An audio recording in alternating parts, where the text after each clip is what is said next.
Hello and welcome each and every one of you. With you today is me, Daiga, Multilinguistic International Coach Therapist from DCTcentre, and today I'm presenting to you the first part of 11th concept from Course in Miracles by Morganne Rayne. A journey without distance, the place we never left, the unlimited soul versus the limited body.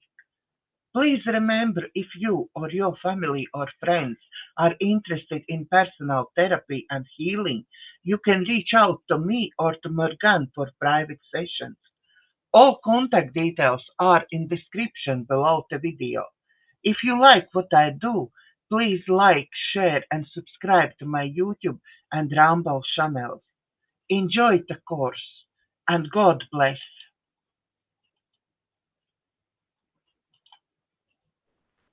All right. So before we actually begin, I'll just give you a little preface. This week's coursework is really huge. And so I've broken it up into two classes. This first one will really be going over the foundation of it. And next week, we will be working with healing modalities. So I invite everyone to just, again, come right back into your hearts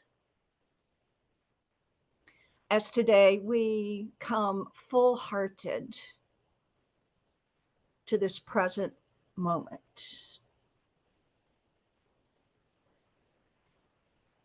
And I ask that we come open minded to what is given to each of us this day. I ask that we sit with our hearts and our minds in that open position so that the Holy Spirit that is within us, as us, through us, continues to awaken us and remind us and help us remember who we truly are. And so in love and light, we begin. This is A Course in Miracles. Please take notes.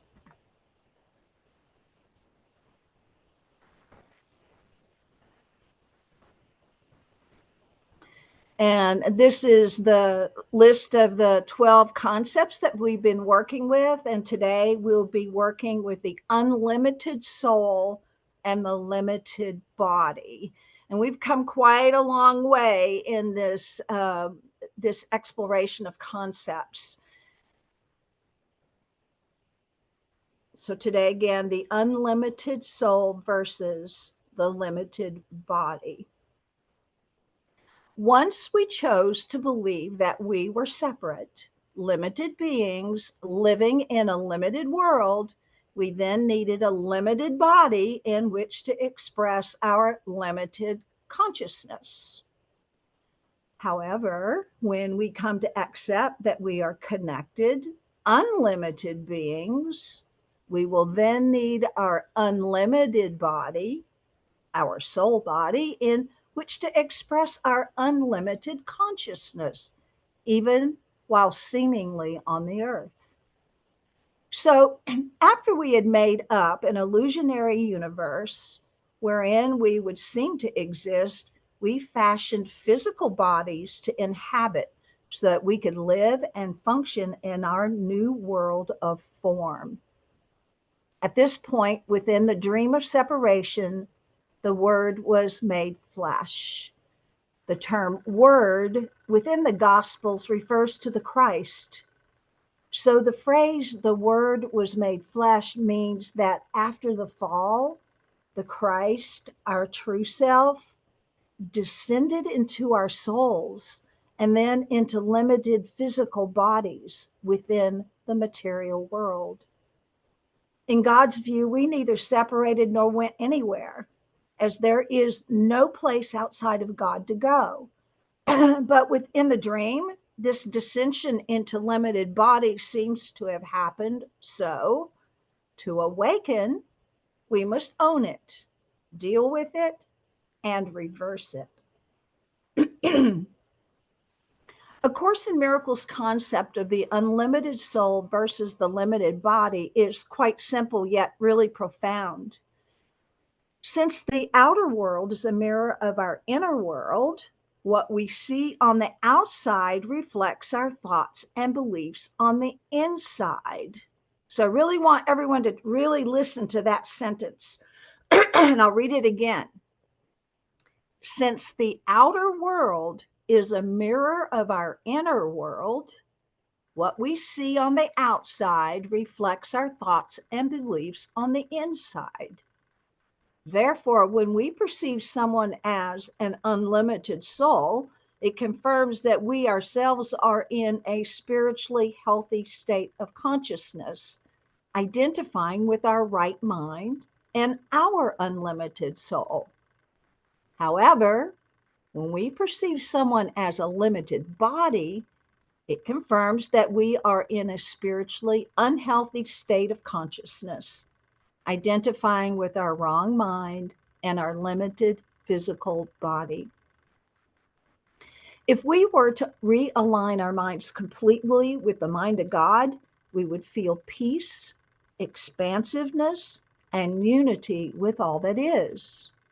But our belief that we have separated from the love, oneness, and safety of heaven, together with the resulting karma and trauma, causes us immeasurable physical, energetic, and emotional pain. Within the world dream of separation, this constricting pain and trauma begins in our consciousness and then descends into our emotions and lastly ends up manifesting in physical form as our limited body. The pain of separation manifests as our body, not in our body. This means that the body itself is a manifestation of our deeper pain. In the world of illusion, the body seems capable of having a pain or disease. But in truth, the thought of even being a body is the pain and disease, which is why it seems impossible to fix it whenever and however we want. As much as it may sound to the contrary, this does not imply that the body is bad or to be viewed and judged negatively. In truth, the body is not even real, and to view and judge it negatively is but another attempt to make it real. The fact that we even seem to have a dense body confirms that we are identifying with and perceiving through our dense ego minds. As we heal and set aside the ego mind for the right mind of Christ, the body heals and then disappears altogether. The world is just a holographic dream, not unlike the holodeck on a Star Trek.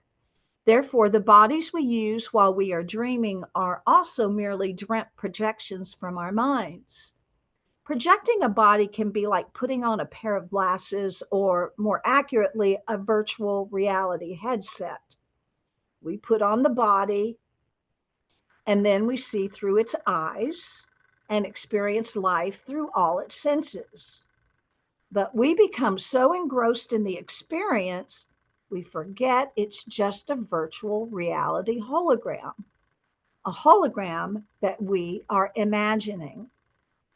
We began to believe in what we see, hear, taste, smell, and touch. That's why mystics and yogis throughout time have encouraged us to practice the yoga of withdrawing from our physical senses, not allowing these senses to determine our identity or reality.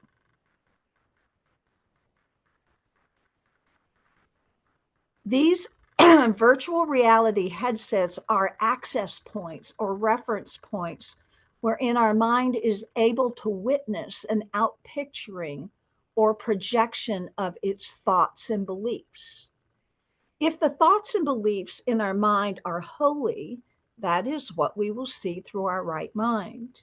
But If our thoughts and beliefs are unholy, then that too is what we will see through our lenses.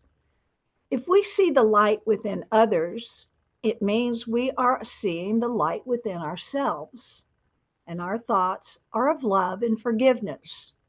But if we see only dense bodies, then it means we are seeing with density in our thinking, and our thoughts are of conflict and judgment.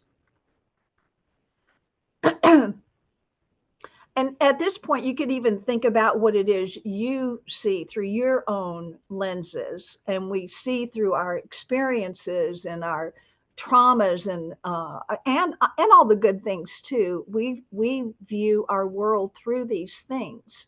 So this metaphor of using these virtual reality headset is wonderful because we get to think about, wow, what am I seeing? How am I seeing? What am I seeing through? What am I seeing with?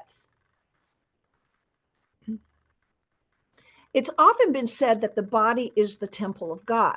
However, if the body is merely a hologram that is projected from our soul mind, then the limited illusory body can't possibly be the temple of God. Instead, it's in our heart and soul that is the temple of God, which clearly does not mean that the heart is an organ.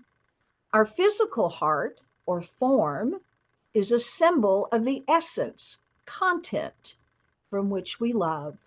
And it is this love that is the temple and the altar of God. And the love we feel is neither real nor complete until it is shared with one and all. And that part is so important. It is the love that is the temple and altar of God. And the love we feel is neither real nor complete until it is shared with one and all, which means you can't just hang on to your love. It must be expressed, it must be shared. The Holy Spirit's temple is not a body, but a relationship.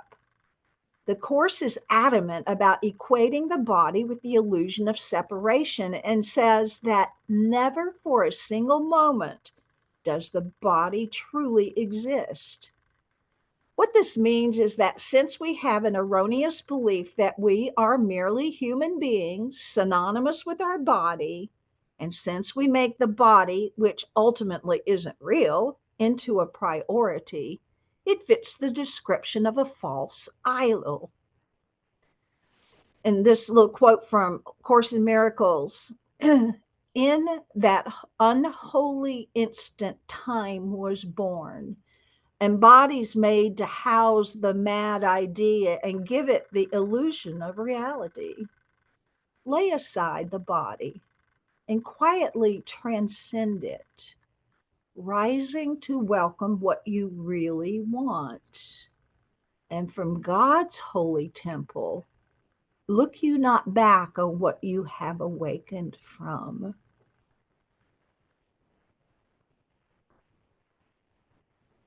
What we see and experience in our lives and with our bodies, including health, finances, and appearance, is determined by our thoughts and beliefs, particularly about ourselves and others. When our mind is completely holy and we identify with God's spirit rather than the body, then our bodies will no longer be needed as a reference point for our existence. They will cease to be, and then we will experience ourselves only as divine spirit. In the meantime, despite all the marvels and complexities of the human body, it's still just a hologram originating from our mind. The same is true for all aspects of nature in all the dimensions of the universe. They are but a dream in the mind of God's sleeping children. We are asleep, dreaming that we are apart from God. And so the universe and body we manifested are limited and continually subject to instability and change, unlike God, who is limitless and changeless. And I added this graphic. I love it because it really helps me stop and think. Our thoughts and feelings have an electromagnetic reality. Manifest wisely.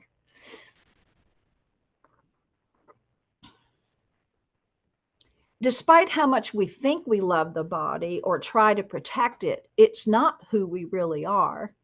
We'd be much better off if we gave up all the various forms of making the body an idol, sculpting, caressing, making pretty, and glamorizing the body. Once we view the body in its proper perspective, it can become a reflection of our holy mind, which means it will appear healthier and more beautiful, but with far less effort.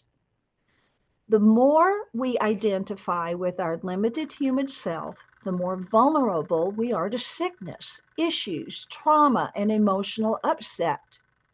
On the other hand, the more we identify with our unlimited spiritual selves, the more immune we are to life's stresses and to the seeming power that life and other people have over us.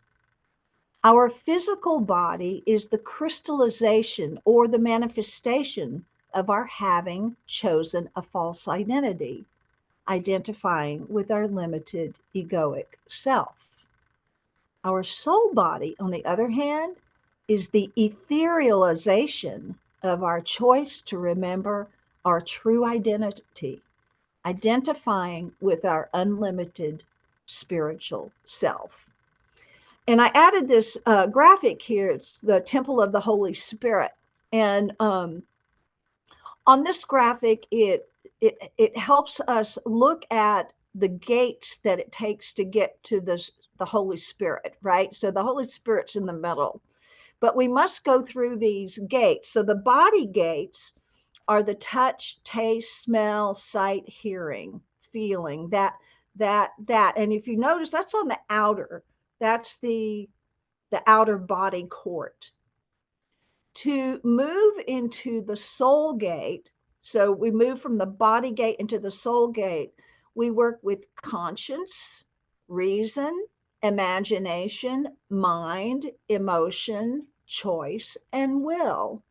So that's a natural progression from the body gates to the soul gates. And once we've moved into those soul gates, we begin to open up the spiritual gates, which is revelation, intuition, prayer, reverence, faith, hope, worship, and fear of God.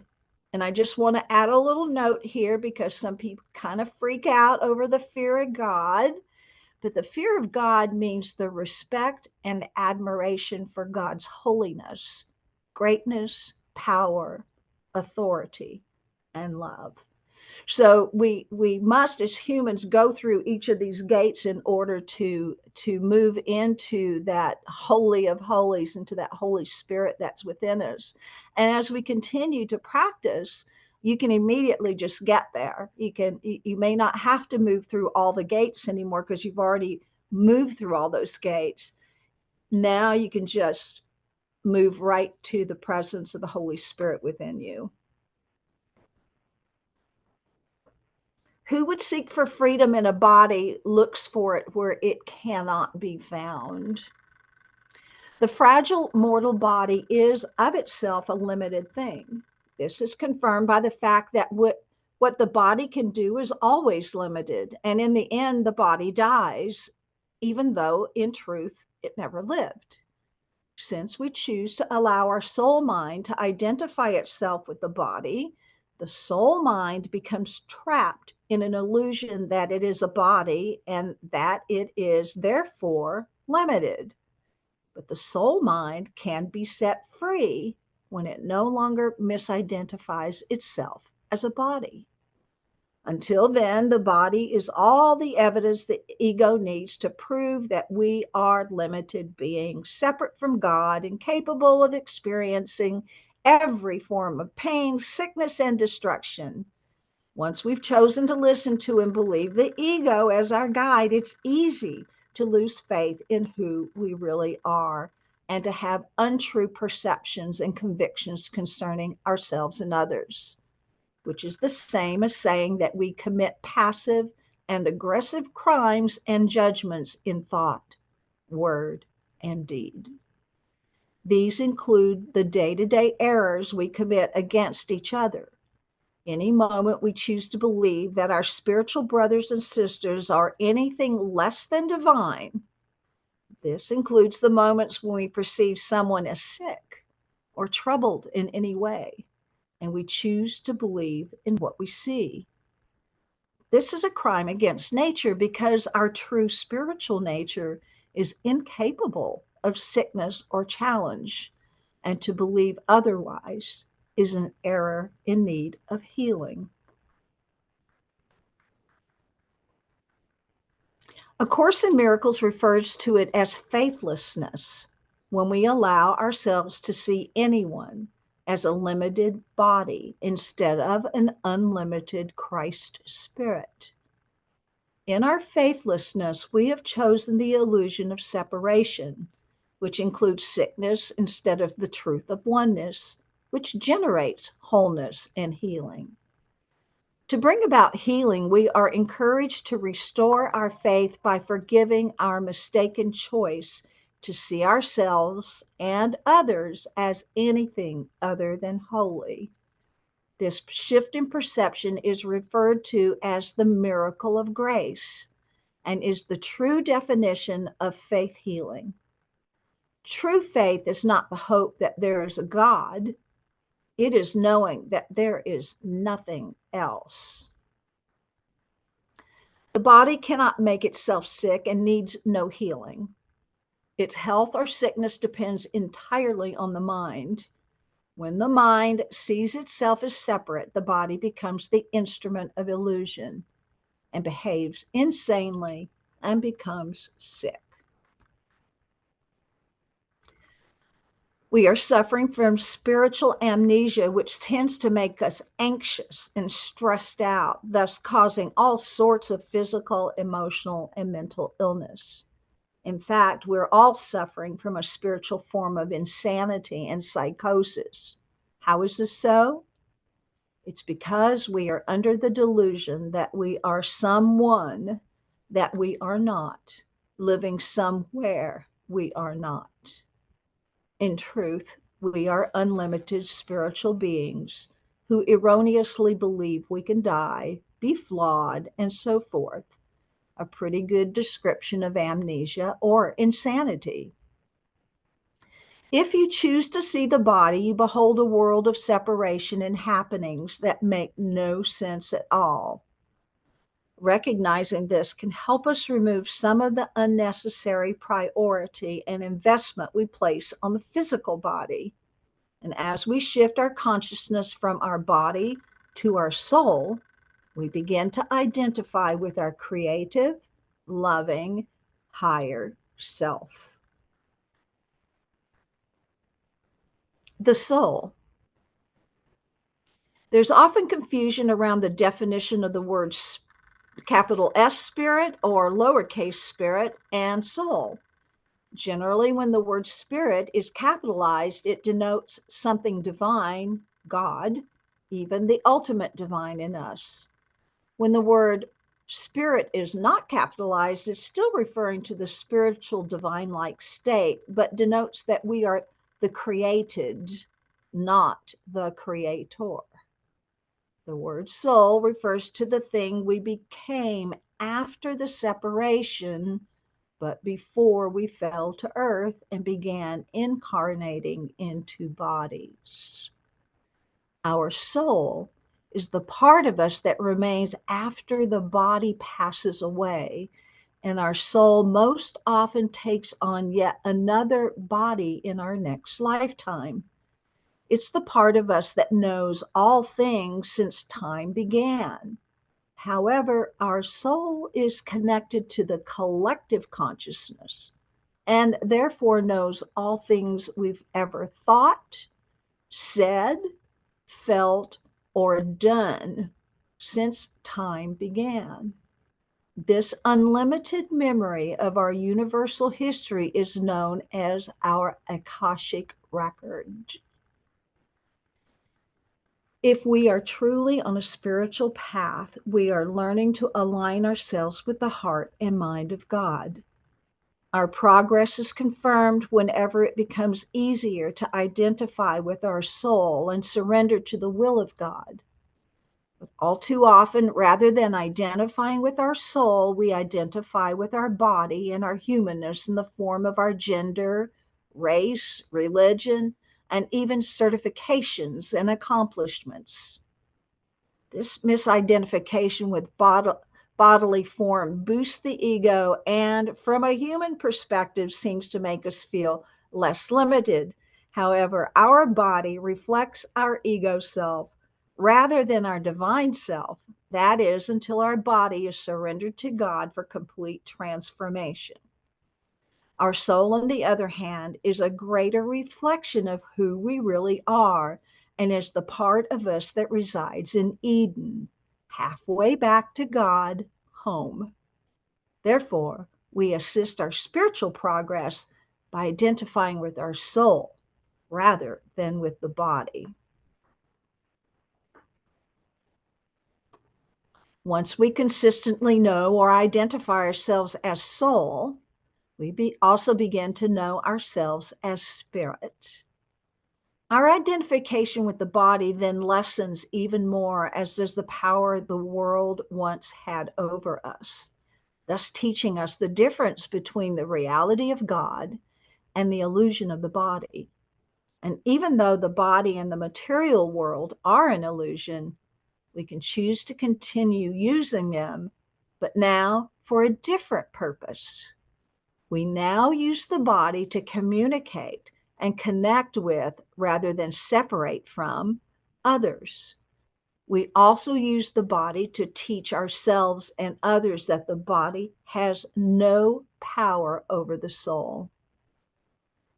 The body that serves spirit is unlimited forever in all ways beyond the laws of time and space, and is unbound by any preconceptions, and with strength and power to do whatever is asked. When we identify with our soul, we discover love, and love is so powerful that it transcends the human limitations of time and space. When Jesus said, "The truth will set you free," he was referring to the fact that if we believe we are limited human beings, we are by default not free. And when we know the truth of who we are free and no longer limited. As we identify with our soul and with spirit, we become free from the bodily limitation and can then make use of the body and the world to help humanity awaken from the nightmare of limitation. Since our brothers and sisters believe they too are limited beings, our purpose on earth is to learn to perceive and identify with our true, unlimited self and to help others do the same by showing them love, patience, and respect. By choosing to identify with our limited soul rather than our limited physical body, we can teach others that they are unlimited too. We can help others to recognize the pain that comes from seeing others as limited and powerless beings and show them the gifts that come from recognizing the truth of who we are by demonstrating love, peace, forgiveness, faith, and so forth. If we know beyond any doubt that we are unlimited spiritual beings, could we really become offended, afraid, or insulted? If we were angels, ascended masters, or fully awakened to our true nature, would we care if someone said they didn't like us? Of course not. Furthermore, if we react to people as though they've offended or harmed us, it not only implies that we are imperfect and therefore vulnerable to attack, but also confirms that we believe ourselves to be something other than what God created. Switching our identification from limited bodies to unlimited souls is not just an abstract idea with no real effect. It alters the consciousness of life. It can release all beings from the pain that comes from believing we are mere mortals, subject to limitation, suffering, and death.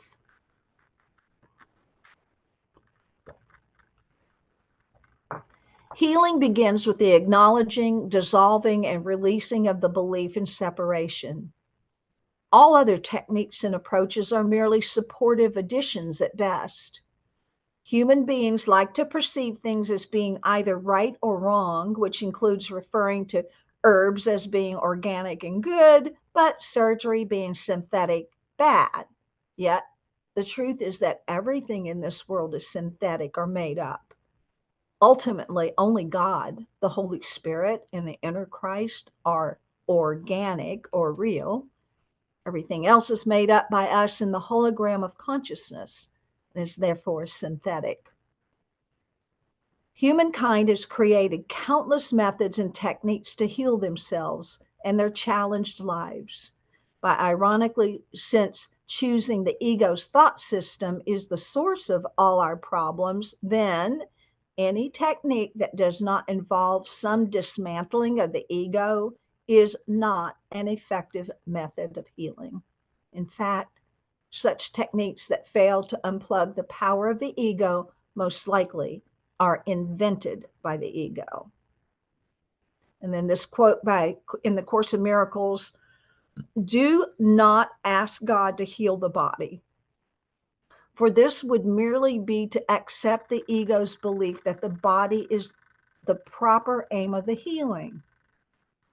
Ask rather that the Holy Spirit teach you the right perception of the body, as only limited perception can be sick. The only thing that truly activates our healing process is when we choose again. This refers to shifting our mind away from the illness and the external healing modality and instead calling out to the Holy Spirit for a shift in our perception. As soon as we exercise our ability to choose differently, forgiveness over judgment, love over fear, abundance over limitation, it allows us to reboot our systems. Then God can step in and heal our soul of whatever caused a problem in our body, such as disease, or in our life circumstances, such as financial issues. As soon as we choose God and forgiveness to replace whatever caused our problems, we then have paved the way for a miracle or a shift in perception. And this little graphic that we have here, the wound was not your fault, but the healing is your responsibility.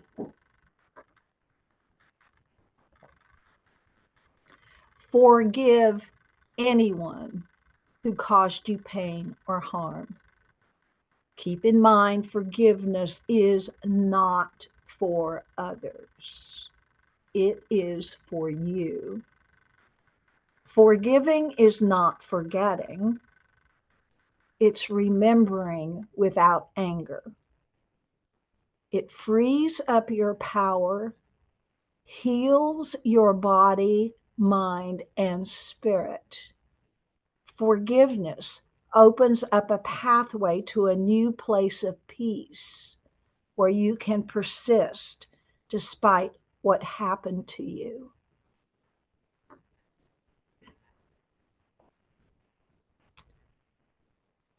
Instead of obsessing on healing in just the right manner or getting it just right, there's also a power in accepting things as they are rather than how we think they should be. It's not necessary for us to insist on being perfect in our application. It's certainly right to be vigilant in our coursework, but being Obsessive is merely evidence that our ego has once again deterred us. For example, it's not helpful for us to try being so perfect based on what we believe to be the Course principles that we insist we should never be sick or die. Although the Course does tell us that sickness and death are illusions that we made up, neither is necessary. We still are encouraged to accept the fact that most of us are not at the point of completely understanding this truth. So if we feel our cold or flu coming on, it's more spiritual to just accept it and get some rest, both of which are gestures of love, than to pretend it's not happening, which is a gesture of denial and fear. Although I want to just insert something right here because sometimes you can, and this is something I've been practicing, but it came from one morning I got up and I was not feeling well and I was going to cancel my day, but I had a long, beautiful day ahead of me. And I was like, I don't have time for this. I'm not choosing this. And I will tell you in a nanosecond that feeling of being ill, drugged down, whatever, it just passed. And I was able to experience a beautiful day. But that was a total mind shift. I made a new choice. I didn't choose to be ill. So I chose to be whole. I chose wholeness rather than illness. So just a little clue for everyone that you can absolutely turn something around in a nanosecond. Acceptance is not failure.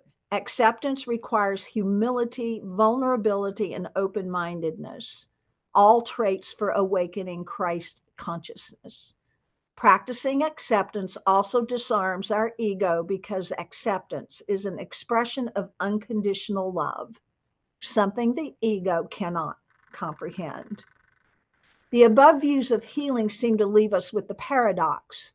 If the only form of true healing takes place internally in the soul, then why bother with any of the numerous forms of external healing?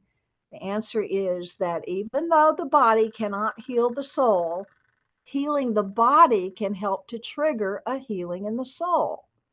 For example, if the healer or modality are holistic and sufficiently effective, whatever healing work performed should, in some manner, direct the recipient to go within and toward the core of the real issue, the wounds of the soul. Thus, various healers and healing arts are invaluable to us as support systems toward the healing of our soul. When used properly, the various modalities can act as access points and triggers for deeper healing. Although the internal healing of our soul mind is our goal, accepting the external tools and modalities are a wise addition. And certainly, if you've worked with me, you'll know that when you come to the table with an issue, it's not the issue we deal with. We work with what is the root cause of those issues. And I will tell you, it's always a surprise. And maybe for some of you who have worked with me, when we discover that the manifestation that we're dealing with was really something else. So it's pretty powerful to do that deep inner core work. Okay, on true healing. There are generally two groups of people who seek healing of any kind. The first group includes those who want to heal physically and or emotionally, but want to avoid dealing with the deeper issues behind their illness. If they receive such healing, it will reinforce the ego's belief that the material world is real and that the body is who they really are. The reinforcement of false beliefs will then seem to give the body the illusory power to make itself sick or healthy. Then, of course, the mere removal of bodily symptoms becomes our misguided goal. The second group who seek healing includes those who know that the human body and its conditions of sickness or health are merely reflections of thoughts and beliefs in the mind.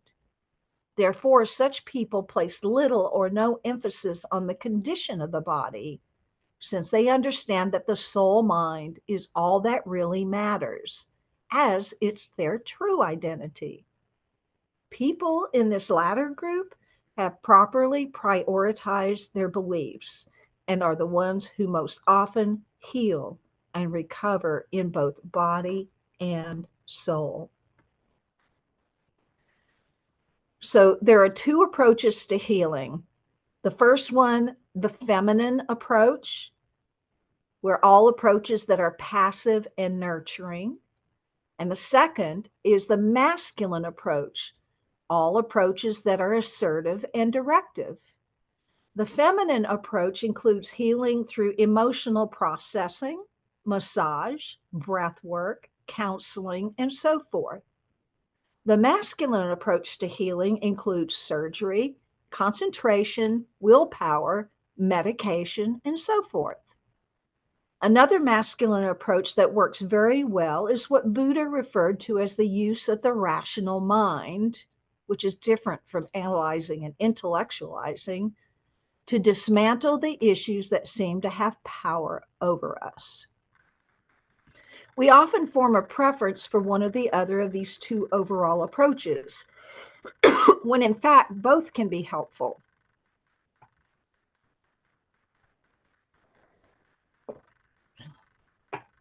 There is a time to cry, process, and be supported through some of life's hurts, the feminine approach to healing. And however, there's a time when we must get up, dust ourselves off, and move forward, the masculine approach to healing.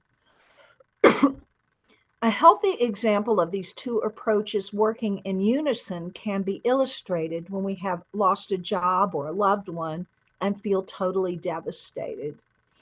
After such a loss, we might take time to embrace the sadness, process it, and eventually look at the deeper issues and messages behind such an experience. Then we should also take time to pray for renewal and inspiration. Perhaps get some life coaching and then make plans to move forward into a new life. So these are the two general stages to healing. And we'll be working with these really a lot next week. But for this week, we're going to take a look at them. Although healing may seem like a singular event, it involves two general stages. Emptying the old, which are your past thoughts, beliefs, programs, guilt, and shame that drew this issue to us. And the second is refilling the soul, new thoughts, beliefs, and programs that can assist in rebuilding a new life. Emptying usually is assisted by the feminine approach to healing. Refilling is usually assisted by the masculine approach to healing. And just as people tend to develop a preference for one approach to healing, masculine or feminine, people also lean toward favoring one stage of healing, emptying or refilling. When the first stage is favored, we often end up working only on the past, but never moving forward. When the second stage is favored, we end up trying to move forward, but without sufficiently clearing away the past. And I'll stop there. And this is why I love the crucifixion practice that we do, because it's both of those things. It's summoning up what it is that we need to forgive, clean up, clear, and releasing that, letting it go. But then it's the bringing in the divine and the Holy Spirit to refill all those places. So that's one reason I do love that crucifixion prayer that we do. The emptying stage of healing could be seen as synonymous with all forms of surrendering our past, our issues, and our pain. These forms can include everything from crying to journaling, and from talking out our issues to forgiveness. And forgiveness is the most important. Emptying can also include entering recovery programs where others support us in releasing our old patterns and habits. The refilling stage is about rebuilding a new life. So when the ego uses former programs and paradigms to sabotage our attempts to heal, we need the strength of the masculine approach to healing. This can include using focus and willpower to prevent doubt and discouragement from entering our thoughts. And this is about habits. We tend to form habits, and then those habits form and control us. That's why it's imperative that we be vigilant and consistent when it comes to refilling or reprogramming our soul mind. With repetitive and consistent use of prayer and positivity, we activate a biological law that says when neurons fire together, they wire together. Consistent mental activity creates new neural structures in the brain. Whatever flows through our brain and soul mind leaves an impression and influences or formulates our future thoughts. We have approximately 70,000 thoughts per day. Can you imagine that? 95% are the same thoughts we had yesterday, and 80% of them are negative. Our brain contains 100 trillion synapses and over 100 billion neurons, and we use only about 10% of these neurons. These neurons make lasting circuits and strengthens their connection to each other as a result of consistent mental activity, positive or negative. According to medical science, the negatives that get wired into our brain tend to stick, while positives that get wired often fail to stick at all. The negative memories in our brain also grow faster than our positive memories. And whichever of these is stronger in our brain and soul mind is the one that will usually seem to have control over us. So this will be our practice for the week. Within the dream of separation, our ego is generally in control of our thoughts and therefore our brain and biology. After we chose to separate from God, our ego was given power of attorney as the default program that controls us. Only our choice for love and forgiveness can change this default program. Therefore, we need to be vigilant in watching the content of our minds, because while we are attempting to remember our true identity, the ego is fighting for its illusory life.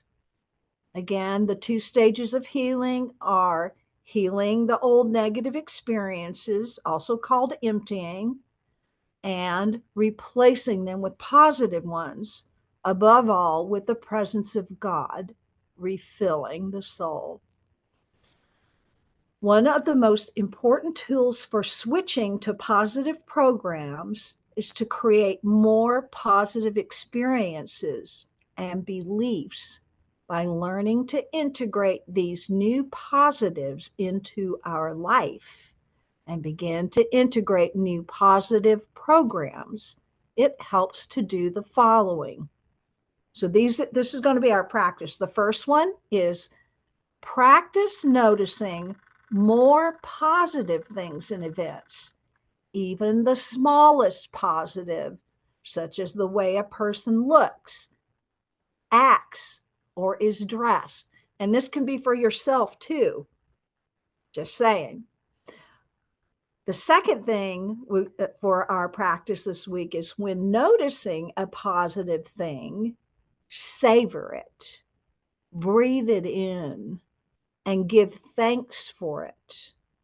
The longer that something is held in awareness and the more emotionally stimulating it is, the more our soul, as well as our brain, will wire this as a positive new program. And there is nothing more powerful or positive to use as a new program than God itself. which is one of the main reasons to keep God, Spirit, love in our awareness, especially when refilling. And so, as we look at these practices for the week, I love this one when we look at something and we notice something positive about it, to not just brush it off and go, "Wow, you look good today." So, and I do mirror time. So, if anyone here does mirror time, it's really cool. It's really powerful too. So, when I look at myself in the mirror, and each of you can try this too. And as a matter of fact, our whole world is our mirror. So if you see someone coming, it's just you looking at you anyway. But we'll go back to mirror time. So in mirror time, if you look at yourself in the mirror, when you first look at yourself, think about what do you notice first? So I'm going to ask everyone to just kind of do this reflection for a moment. Pretend like you're just getting up and you look in the mirror. What's the first thing you do?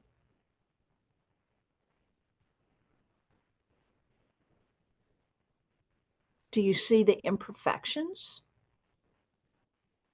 What do you see when you're looking at the mirror? When you see yourself?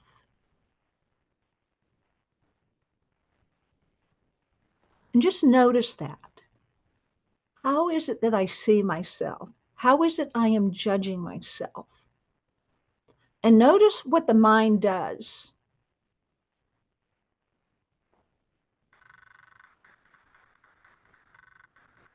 Now this time, take a breath in. And as you look in the mirror, and you see yourself as awesome, handsome, beautiful, powerful, lit up. And just imagine you looking at yourself like that. When you're looking your best and your eyes are sparkling. And just be present with that. Enjoy that. Savor the moment of seeing yourself as lit up, as life, as beautiful or handsome. And indulge yourself in this. Indulge and savor looking at yourself, seeing yourself, and then seeing others as amazing and beautiful and strong and capable. And the more we do this, we begin to rewire those neurons. We begin to strengthen those neurons, and then they become ones where we begin to see our world and ourselves as awesome and amazing and as the living presence. So take a breath in and let that breath go. And just as we move into our practice for this week, try your best to see the positives, the beautiful, the amazing, the miraculous. And then notice how your brain feels, how your body feels, how your world is reflected back to you. And this will be a beautiful experience for us to move into next week. So this is the end of the first half of class 11, the concept of the unlimited soul versus the limited body. And this week we're going to notice the positives and savor all those positives this week.